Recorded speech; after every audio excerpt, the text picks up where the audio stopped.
번 더요. 말씀으로 내 안에 불을 붙이자라는 제목으로 오늘 새 본문을 읽으면서 말씀을 나누겠습니다. 먼저 구약 본문 이사야 5장 1절에서 7절입니다. 시작. 나는 내가 사랑하는 자를 위하여 노래하되 내가 사랑하는 자의 포도원을 노래하리라. 내가 사랑하는 자에게 포도원이 있으며 심히 기름진 산에로다. 땅을 파서 돌을 지하고 극상품 포도나무를 심었도다. 그 주에 망대를 세웠고 또 그 안에 술투를 팠도다. 좋은 포도 맺기를 바랐더니 들포도를 맺었도다. 예루살렘 주민과 유다 사람들아 구하노니 이제 나와 내 포도원 사이에서 사리를 판단하라. 내가 내 포도원을 위하여 행한 것 외에 무엇을 더할 것이 있으랴. 내가 좋은 포도 맺기를 기다렸거늘 들포도를 맺음은 어찌 이제 내가 내 포도원에 어떻게 행할지를 너희에게 이르리라. 내가 그 울타리를 걷어 먹힘을 당하게 하며 그 담을 헐어 짓밟히게 할 것이요 내가 그것을 황폐하게 하리니 다시는 가지를 자름이나 북을 돋우지 못하여 찌레와 가시가 날 것이며 내가 또 구름에게 명하여 그 위에 길을 내리지 못하게 하리라 하셨으니 무릇 만군의 여호와의 포도원은 이스라엘의 족속이요 그가 기뻐하시는 나무는 유다 사람이라. 그들에게 정의를 바라셨더니 도리어 호합이요 그들에게 공의를 바라셨더니 도리어 부르짖음이었도다. 아멘. 하나님 말씀입니다. 어제 잠깐 전하기 또 오늘 내일 비 소식이 있어서 무엇보다도 좋은 소식입니다. 바로 며칠 전까지 우리가 하반기에 들어서서 홍수도 아니지만 장마 이후에 너무 비가 안 와가지고 가물었어요. 경남 지역에는 너무나 극심하게 가뭄이 있어서 또 전국에 소방 동원령이 내려서 200대의 소방차들이 동원이 돼서 논과 밭에 물을 뿌리는 모습을 우리가 TV로 봤습니다. 너무 안타까운 거죠. 그들의 생명이고 1년의 값인데 그게 그냥 타버린다는 것은 생명이 타버리는 것과 같은 그런 마음이었을 겁니다. 가뭄이 심하면 이토록 우리들의 마음이 타들어갑니다. 열매가 없다는 것은 소망이 있는 거지. 열매가 있기 때문에 살아갈 힘이 있는 겁니다. 오늘 첫 번째 읽은 이사야 본문에서 하나님은 농부로서 당신의 포도원이 너무나 들포도를 맺은 상황을 보고 탄식하고 진노하며 오늘의 메시지를 이사야에게 주셨어요. 하나님이 말씀하신 이 포도원은 비유예요. 이스라엘을 두고 얘기하는 거죠. 그러니까 그 영혼들이 하나님이 택한 백성들인데 살아가는 삶이 하나님의 기대치와는 완전히 그 반대가 된 거예요. 농부는 물론 하나님이시죠. 이 비유를 붙들고 예수님께서도 요한복음 15장에서 나는 포도나무고 아버지는 농부시고 너희는 포도나무 가지다. 내게 잘 붙어있으면 열매를 많이 맺고 하나님께 영광을 돌리리라. 이 말씀을 바로 이 이사야의 말씀을 염두에 두고 하신 거예요. 그러니까 하나님의 백성들은 농부이신 하나님이 돌보셔요. 은혜를 주세요. 사랑을 주셔요. 근데 우리가 할 일은 뭡니까? 굳게 붙어있는 거예요. 믿음입니다. 벌써 포도가 익었더라고요. 붙어있었기 때문에 익은 거예요. 떨어진 것들은 익질 않아요. 열매가 없어요. 우리가 할 일이 뭡니까? 믿음이에요. 제가 뭘 할까요? 믿으세요. 제가 무엇을 해야 주님이 기쁘시게 할까요? 잘 붙어 있으세요. 옆 사람과 한번 인사해 보실까요? 잘 붙어 있읍시다. 여러분 이게 쉬운 것 같아요? 지나온 인생을 되돌아보세요. 잘 붙어 있다는 것은 엄청 큰 일이에요. 내 힘으로 안 돼요. 그래서 믿음은 하나님의 선물이에요. 그 믿음을 붙들고 있기 때문에 주님께 붙어 있을 수 있죠. 떨어진다는 건 뭡니까? 믿음을 버리는 거예요. 놓치는 거예요. 믿음이 약해지는 거예요. 그러므로 우리는 주님께 잘 붙어 있어야 열매를 맺는 백성이 되는 겁니다. 그래서 주님으로부터 오는 성품의 열매, 능력의 열매, 생명의 열매, 회복의 열매, 이 모든 것들이 우리에게 에너지가 돼서 오늘 우리를 일어나게 만드는 거예요. 하나님은 아브라함을 택하셨고 그의 후손을 통해 하나님 백성들을 만드셨어요. 그리고 아브라함을 애굽에 들여보내시고 애굽에서 남의 땅이지만 나그네처럼 있는 동안 430년 동안 그들이 출애굽을 할 때 60만이었어요. 그러니까 곱하기를 하면 한 200만이 되는 나라가 만들어진 거예요. 그리고 이 나라를 하나님 나라로 만드시고자 가나안 땅에 들여보내시려고 하는데 1세대 백성들은 몸은 애굽에서 나왔지만 마음과 정신은 애굽에서 나오지 못했어요. 불평, 원망, 불신. 그래서 그들은 광야에서 그냥 먹다 죽은 인생이 됐어요. 그리고 광야에서 큰 2세대 백성들을 가나안 땅에 들여보내셨어요. 그러니까 가나안 땅에 들어간다. 내가 어느 아파트에 들어갔다. 일단 우리들은 사명이 있어요. 여기서 하나님 나라 만든다. 할렐루야. 오늘 모임이 있어요. 사명이 있어요. 내가 오늘 여기서 축복한다. 축복의 통로다. 할렐루야. 자녀 만난다. 사명이 있습니다. 오늘 이 자녀들에게 내가 믿음의 아브라함, 믿음의 사라가 되어서 축복 기도해 주는 거예요. 우리는 어딜 가든지 사명이 있습니다. 복의 통로가 되어 살아가는 것이 우리의 사명인 줄 믿습니다. 그렇게 가나안 땅에 하나님이 들여보내셨어요. 잘나서가 아니에요. 힘이 있어서가 아니에요. 숫자가 많아서가 아니에요. 그들의 힘 때문이 아니라 하나님의 나라를 만들려고 하나님이 원수를 물리치고 들여보내시고 너희도 범죄하면 우상 숭배하면 이 땅에서 쫓아내겠다. 분명히 경고하셨어요. 그렇습니다. 영구한 땅은 없습니다. 우리가 하나님 말씀 안에 있어서 붙어 있어야 사는 거지. 주님 떠나면 그 땅도 잃어버려요. 육신도 떠나버려요. 그러므로 우리가 하루하루 사는 게 선물인데 어떻게 살아야 되겠습니까? 주님께 잘 붙어 있어서 주님을 반영해내야 되는 거지. 말 한마디, 눈빛, 손빛 모든 것들이 다 우리 하나님의 거룩하시고 온유하시고 자비하시고 인내하시고 용서하시고 사랑하시는 오래 참으시는 그 성품을 반영해내는 것이 우리가 살아가는 삶의 기본 사명인 줄 믿습니다. 그런데 그 땅에 들어가서 이스라엘 백성들은 제일 먼저 그 땅의 농경신, 바알신, 아세라신 그거부터 눈여겨보고 품기 시작했어요. 그래서 하나님께는 점점 형식이 되어가고 실제적으로 그들의 바친 재물과 마음들은 바알에게 가 있어요. 비나이다 비나이다 비를 내려주시고 비나이다 비나이다 열매를 주시고 분명 조금 전까지 하나님께서 내가 너희를 출애굽시켰고 너희를 구원했고 너희가 내 말을 따르면 열매가 풍성하리고 내가 너희를 지켜주리고 또 모든 나라부터 너희를 보호하리라 약속하셨어요. 그런데도 그들은 바알에게 빌기 시작했어요. 그리고 하나님 떠나니까 공의가 없어져 버렸어요. 이웃에게 자비를 베풀어야 되는데 이웃에게 강탈하기 시작했어요. 탐욕에 빠졌습니다. 가난한 자, 과부, 고아 돌보지 않았습니다. 나라가 질서가 없어졌습니다. 엉망진창입니다. 하나님 뜻대로 되지 않았습니다.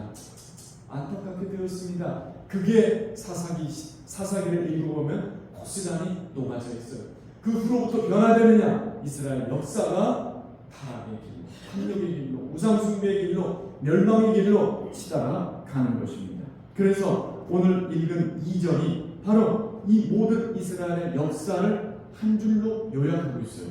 땅을 파서 돌을 제하고 극상품 포도나무를 심었도다. 이게 하나님이 가나안 땅에 들여보내신 이유예요. 그 중에 망대를 세웠고 또 그 안에 술투를 팠도다. 좋은 포도 맺기를 받았더니 이것이 하나님의 창세기부터 요한계시록까지의 꿈이에요. 꿈.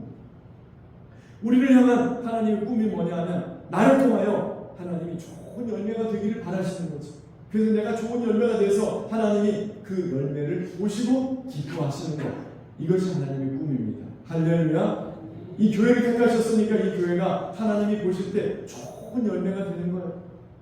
봉지 속에 포도가 익었나 이렇게 밑으로 까보니까 까맣게 분이 나게 익어가고 있어요.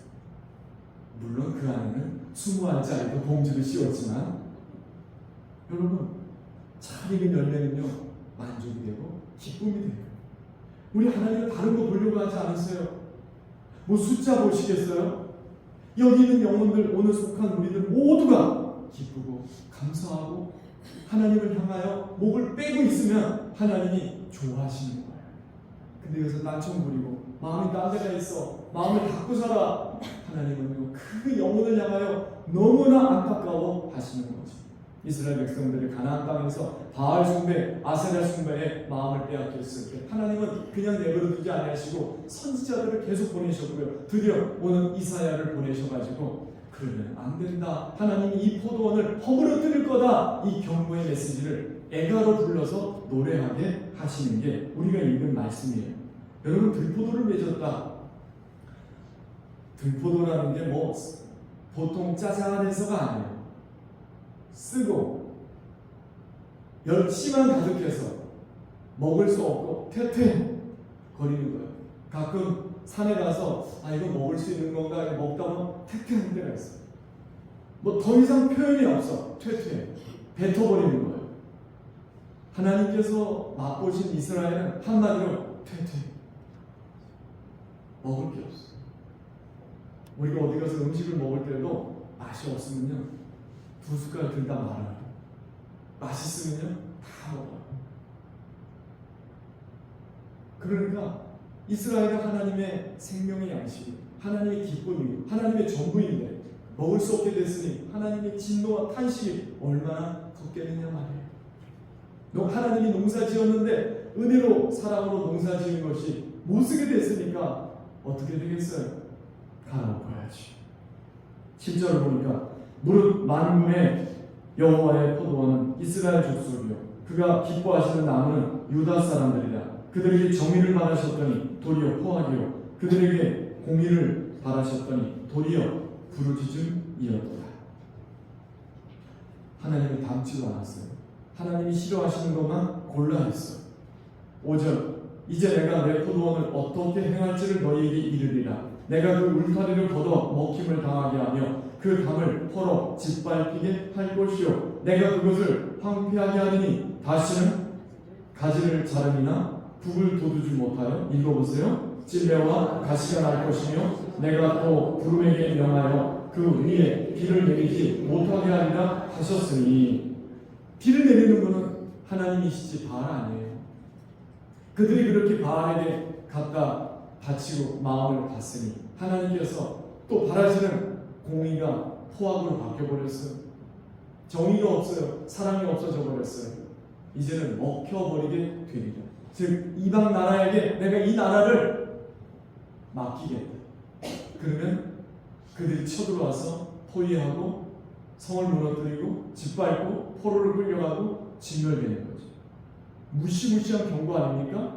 그런데 어떻게 들을까요? 문제는 지금도 하나님 말씀이 들어와도 별반 두려워하는 사람은 없을 거예요.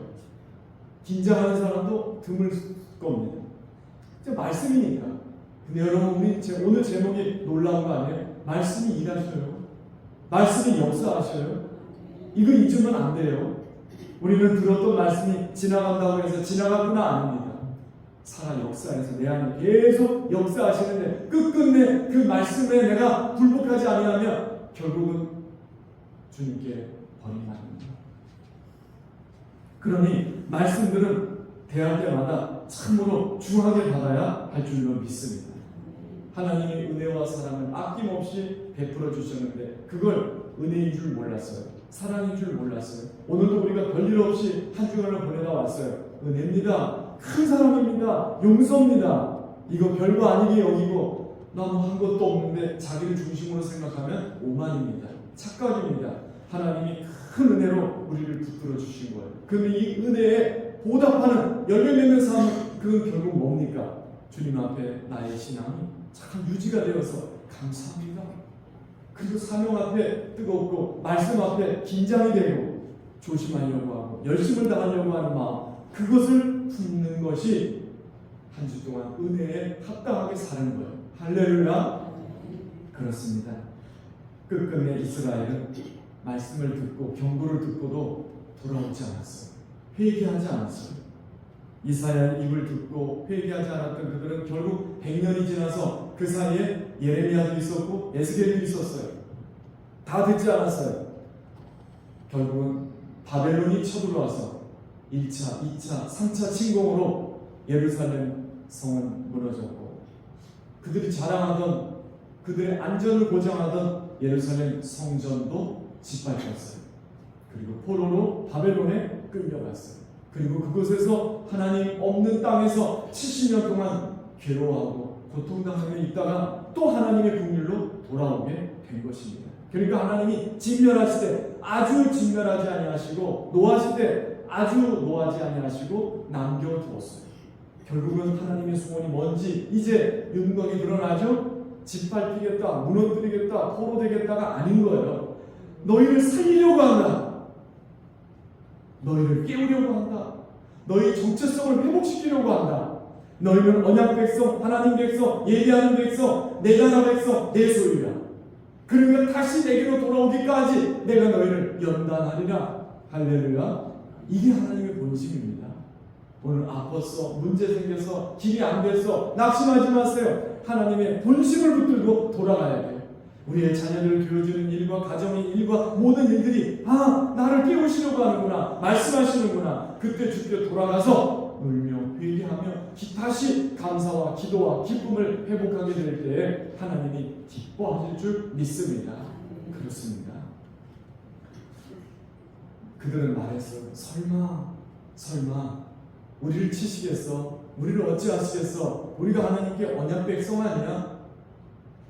그리고 성전이 있는데 우리 성전에 있으면 걱정할 거 없어. 하나님이 당신의 집을 치시겠어?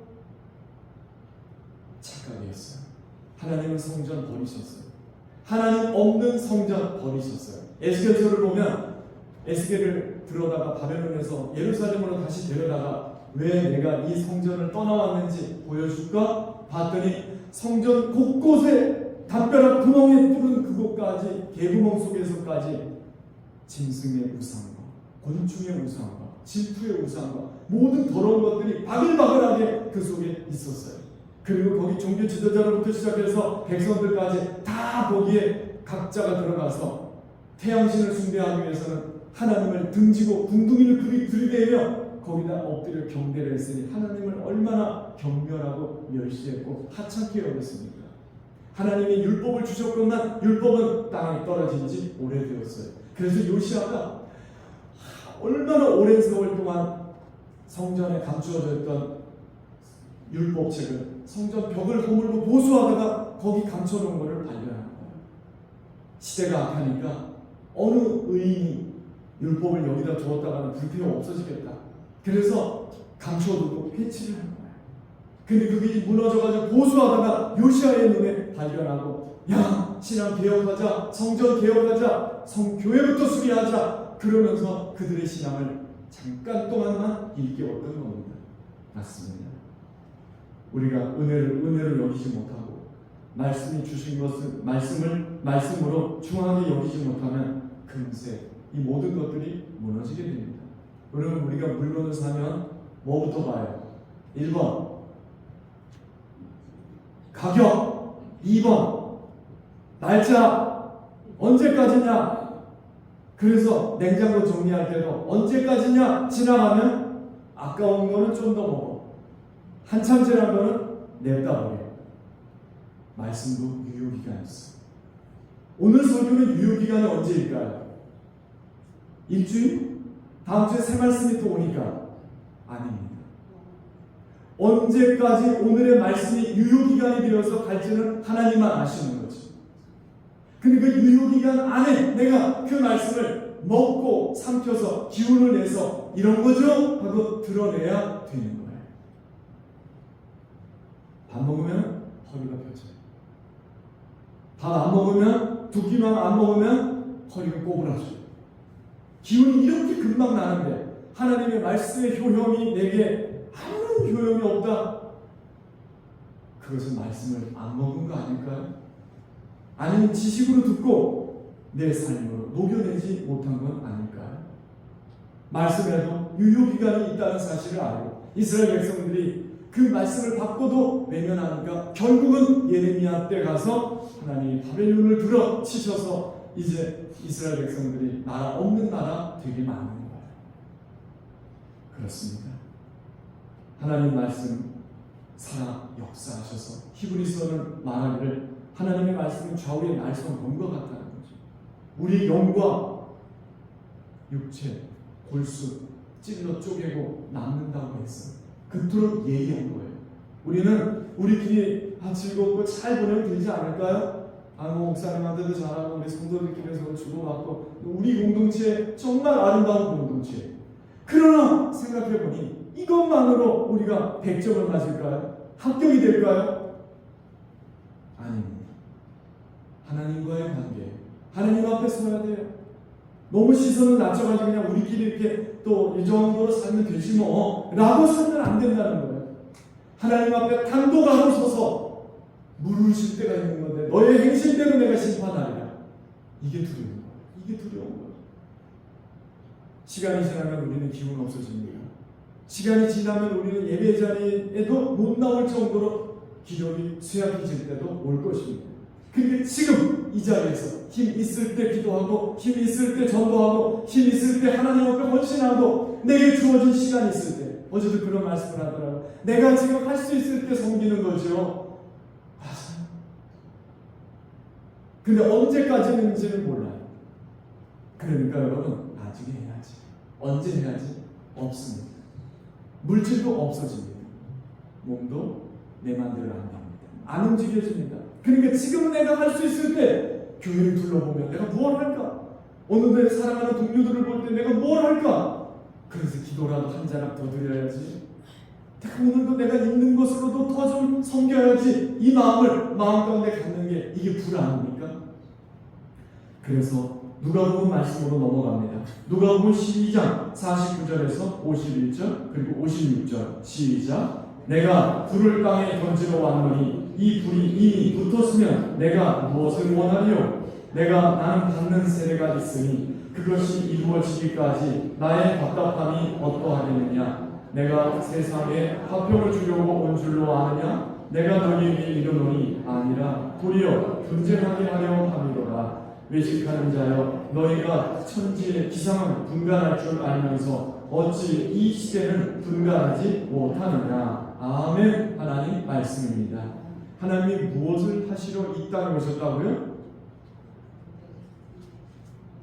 불을 던지러 오셨다는 거죠. 몰랐죠? 불을 던지러 오셨다는 거죠.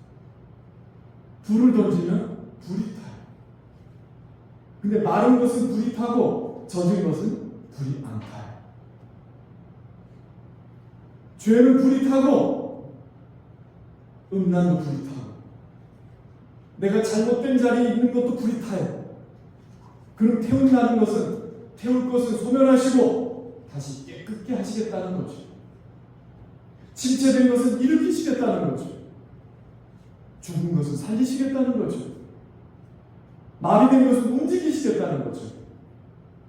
하나님이 에스겔에게 해골 골짜기를 데려가서 봐라 이랬더니 해골이 깝쳤어요. 살아나겠느냐? 안 될 것 같아. 근데 하나님 아시지요. 내 말을 전해라. 군대가 되라 라고 대언을 했더니 다 살아서 군대가 됐어요. 오늘 이 말씀과 같은 거죠. 지금 불을 던져서 하나님이 원하시는 것은 죄악은 소멸하고 진정한 영혼은 던지시겠다는 거죠. 말씀에 목마른 영혼들은 받아서 살아날 것이다. 이게 불을 던지러 왔다는 말씀의 참 의미인 겁니다. 깨달아 주십니까? 잘 모르시겠어요? 다시 설명해야지. 여러분, 예수님이 불을 던지러 왔다는 것은 불법으로 사는 자들에게 의의 말씀이 떨어지면요, 아이고 이거 불법이네, 잘못된 건데 깨달아져요. 그래서 마음에 충동이 일어나야 돼요. 그래서 죄를 내려놔야 되겠다. 하나님께 돌아가야 되겠다. 이게 내 자리가 아니구나. 그래서 주님의 말씀이 오면 마음에 불을 받아서 있어야 될 자리로 돌아가는 거죠. 그래서 안진뱅이도 일어나 하나님을 찬미하고 제자들의 입술에서 예수 이름이 전파되게 되는 거죠. 그래서 주인을 되찾는 거죠. 그러려고 예수님께서 이 땅에 오셨다고 말씀하신 겁니다. 근데 자기 방어벽을 치고 있으면 불 안 붙어요. 그 아파트에는 문이 방화문입니다. 불이 옆집으로 아래집으로 못 가게 방화문이 자동으로 닫히는 거예요. 내 문도 못 열어요. 방화문이 돼가지고. 여러분, 나 아무리 막으면 안 들어와요, 말씀이. 그러니까 오늘도 내일도 하나님 은혜 주시지만 내가 말씀을 안 받으면 그 말씀이 나를 태울 수가 없어요. 근데 사실은 은혜가 뭡니까? 불타는 거거든요. 여러분, 은혜 언제 받으셨어요? 가슴을 칠 때 은혜가 오는 거예요. 말씀이 왔는데 이거 어떻게 하면 좋지? 해야 돼 말아야 돼 고민하다가 마침내 순종으로 갈 때 그때 그게 은혜가 되는 거죠. 그러니까 고통 없이 은혜가 되지 않아요. 불이 오지 않았는데 내 마음이 탈 수가 없어요. 그냥 오늘도 그냥 그렇고 그랬어 이러면 제가 말씀을 제대로 못 전한 건지도 모르겠어요. 근데 말씀이라는 게 원래 잘했어요, 위로했어요, 잘 될 거예요, 축복할 겁니다, 이번 주에 멋지게 살아가실 겁니다, 이게 설교 아니거든요. 그냥 말씀대로 전하면 되는 건데 아주 거북스러운 게 너무 많아요. 그러나 전해야 돼요. 그래서 마음이 뜨겁고 아파야 은혜가 되는 거예요. 이걸 은혜로 갈 것이냐 그냥 여기다 옹이를 베긴 채로 방어막을 칠 것이냐는 각자의 선택인 거죠. 가뭄이 든 땅들은요 싹 갈라져 있어요. 의에 주리고 목마르신 영은 저 밭처럼 갈라져 있어서 은혜를 사모하는 거죠. 어떻게 기도할까? 어떻게 말씀을 들을까? 지금 목이 마르니까 소방차라도 가서 물을 대잖아요. 그리고 우리도 내가 목이 마르면 교회에 한 번 더 찾아와야 돼요. 이 텅 빈 예배당에 그냥 한 주라도 어떻게 와가지고 아버지 하다가라도 가는 게 이 목마른 마음을 표현하는 거 아닙니까? 이대로 탄채로 내버려두면요 거기는 아무것도 심을 수도 거둘 수도 없게 되는 거죠. 그나마 지금 어느 정도 뿌리가 있을 때 빨리 물을 대야 논도 살아나듯이 내 영혼도 살아나게 되는 것이죠. 교회는 불이 던져지는 거예요.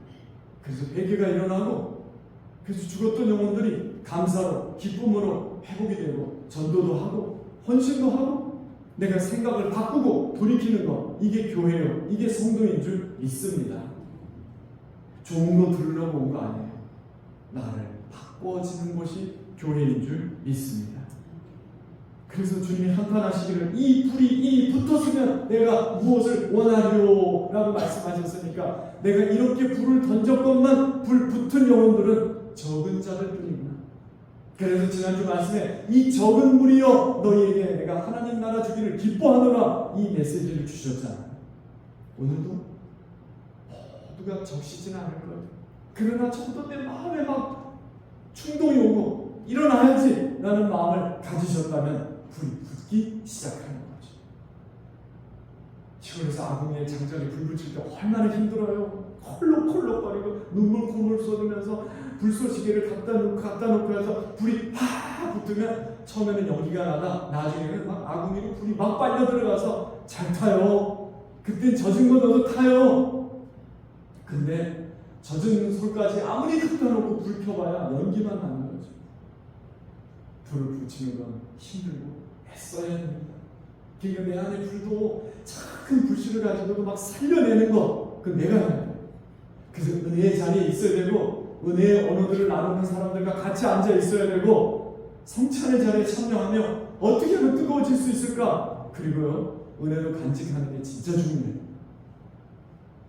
은혜는 받았는데 쏟기는 순식간입니다. 나가면서부터 저 권사님 오늘 날 본체단체 그게 한 주일 일주일 내내 머릿속에 사로잡혀서 받은 은혜는 싹 잊어버리고 그 사람이 날 왜 안 안아줬을까? 왜 외면했을까?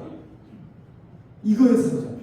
그러니까 여러분 은혜를 받았다면 이 간수하는 일이 어마어마하게 중요하다는 것을 기억하시고 잘 간수하여서 감사하고 기뻐하고 기도하는 열매를 드러내시기를 축원합니다.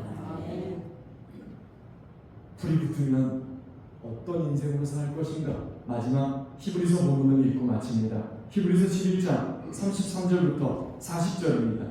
시작. 그들은 믿음으로 나라들을 이기기도 하며 의를 행하기도 하며 약속을 받기도 하며 사자들의 입을 막기도 하며 불의 세력을 멸하기도 하며 칼날을 피하기도 하며 연약한 가운데서 강하게 되기도 하며 전쟁에 용감하게 되어 이방 사람들의 진을 물리치기도 하며 여자들은 자기의 죽은 사람들을 부활로 받아들이기도 하며 또 어떤 이들은 더 좋은 부활을 얻고자 하여 심한 고문을 받되 구차히 풀려나기를 원하지 아니하였으며 또 어떤 이들은 조롱과 채찍질 뿐 아니라 결박과 옥에 갇히는 시련도 받았으며 돌로 치는 것과 톱으로 켜는 것과 시험과 칼로 죽임을 당하고 양과 염소의 가죽을 입고 유리하여 궁핍과 환난과 학대를 받았으니 이런 사람은 세상이 감당하지 못하느니라. 그들이 광야와 산과 동굴과 토굴에 유리하였느니라.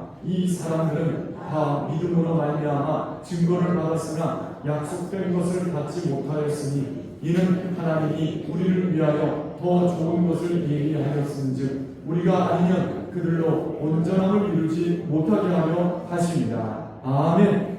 하나님 말씀입니다.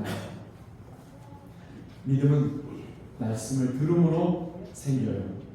하나님을 믿는다라는 고백은 나를 선택해 주셨고 예수님 보내셔서 나 구원해 주셨고 나 하나님 나라 백성입니다라는 것을 만인 앞에 공언합니다. 그러니까 한번 공언한 것을 뒤로 가서 슬쩍 감추고 없다 할 수 없는 거예요. 나 믿습니다. 이게 얼마나 중요한지 모릅니다. 나 당신에게 인생 올인했습니다. 이 뜻이거든요. 그러니까 뭐 중간에 돌아서고 의심하고 흔들리고 시험 들고 그럴 이유가 없어요. 왜? 내가 나 믿습니다라고 사람들에게 공언했으니까. 내가 한 거예요. 내가. 그래놓고 한 말로 해놓고 뒤돌아서서 두 마음을 품을 수는 없어요. 그러니까 우리는 마음이 확정된 사람들이에요. 흔들릴 필요가 없어요. 그렇게 사시기를 축원합니다. 히브리서는 더 말하기를 우리에게 구름같이 둘러싼 허다한 증인들이 있으며 모든 무거운 것과 얽매이기 쉬운 죄를 벗어버리고 인내로서 우리 앞에 당한 경주를 하며 믿음의 주요 또 온전하게 하시는 이 예수를 바라보자 라고 했습니다. 그렇습니다. 우리는 예수님 바라보며 확정된 마음을 가지고 주님이 주신 붙여진 불을 붙들고 계속 불을 지펴오며 전진하여 마침내 이 경주를 완주하는 거예요. 그리고 그 앞에서 부르심의 상을 받는 것이 우리의 영구한 목표인 줄 믿습니다. 어제가 일제로부터 해방된 지 81년이 되는 기념이 되었습니다. 이 땅이 하나님의 은혜로 우리 신앙적으로 해석하기를 하나님의 은혜로 자유를 주셨습니다. 우리 힘이 아니었어요. 이스라엘 백성들은 가나안 땅에 드는 것처럼 우리도 하나님이 새 땅을 주셨어요. 그런데 그렇게 주실 때 하나님이 바라시는 것이 어떤 나라를 만들라고 하셨겠습니까? 정직한 나라, 공의의 나라, 사랑의 나라, 복의 통로가 되는 나라 되라. 그렇게 우리를 세우셨지 않겠습니까? 그런데 이 대한민국이 지금 세계 경제 대국의 탑10에 들어가 있어요. 교회도 세계 탑10에 한국교회가 들어가 있어요. 그러나 또 반면 탑10에 들어가서 아주 꼭지점을 찍는 최고의 점수를 내는 것도 있어요. 세계에서 자살률이 우리나라가 탑10. 행복률을 따져도 불행하다고 말하는 나라 중에 탑10에 대한민국 들어가 있어요. 우리나라 안 좋은 나라라고 국민들이 말하고 있는 나라가 우리나라예요. 이 나라 안에 골만 썩고 있는 죄악, 음란, 부패, 탐욕, 살인, 폭행, 마약, 이제는 어린아이들까지 음란에 빠지고 중학생까지 마약에 빠져 있어요. 도처에서 신음하고 있는 폭력에 빠져 있는 사람, 거기에 피해자.